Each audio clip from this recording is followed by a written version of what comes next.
नमस्कार, मी पंजाबडक. आज आहे 17 जून 2025 आणि मी जात आहे कळवणकडे, नाशिककडे. या ठिकाणी कोपरगाव जवळ आलेलो आहे.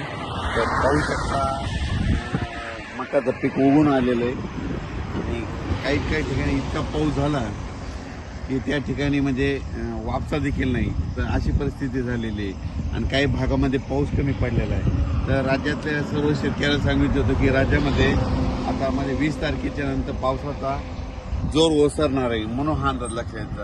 म्हणजे राज्यातला पावसाचा जोर ओसरायला आता सुरुवात होणार आहे. पण राज्यातल्या सर्व शेतकऱ्याला सांगितलं होतं काही भागामध्ये इतका पाऊस पडला तिथं वापसा नाही, काही भागामध्ये पाऊस कमी पडला आणि काही भागामध्ये म्हणजे इतका जास्त झाला की तिथं आणखीन एक महिना झालं म्हणजे पेरणी सुद्धा करता येत नाही. पण राज्यात मात्र सर्व शेतकऱ्याला सांगितलं ज्यांची पेरणी झाली त्यांच्या झाल्या, ज्यांच्या राहिलं तर त्यांना जूनच्या शेवटच्या आठवड्यात एक चांगला पाऊस येणार आहे, म्हणून हा लक्षात. म्हणजे 27 जूनच्या नंतर राज्यामध्ये जूनच्या शेवटच्या आठवड्यात नंतर एक मोठा पाऊस येईल. मग त्याच्यात मात्र राज्याच्या सर्व शेतकऱ्यांच्या राहिलेल्या सगळ्या पेरण्या होणार आहेत, म्हणून हा अंदाज लक्षात. आता जे पाऊस पडला ज्यांच्या झालं त्यांचं झालं, ज्यांचे कापूस लागवड झालं. पण आता 2 दिवसाच्या नंतर म्हणजे आणखी 20 तारखेनंतर पावसाचा राज्यातला जोर ओसरणार आहे. म्हणजे पाऊस कमी पडणार आहे. तसा पाऊस थोडा चालूच राहणार आहे. स्थानिक वातावरण तयार होऊन पाऊस राहील.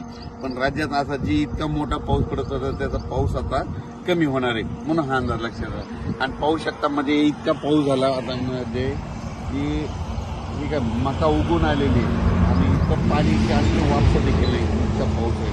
म्हणून राज्यातल्या सर्व शेतकऱ्याला सांगू शकतो आता 2 दिवसानंतर म्हणजे 20 पासून राज्यातला पावसाचा जोर ओसरायला सुरुवात होणार आहे. जास्त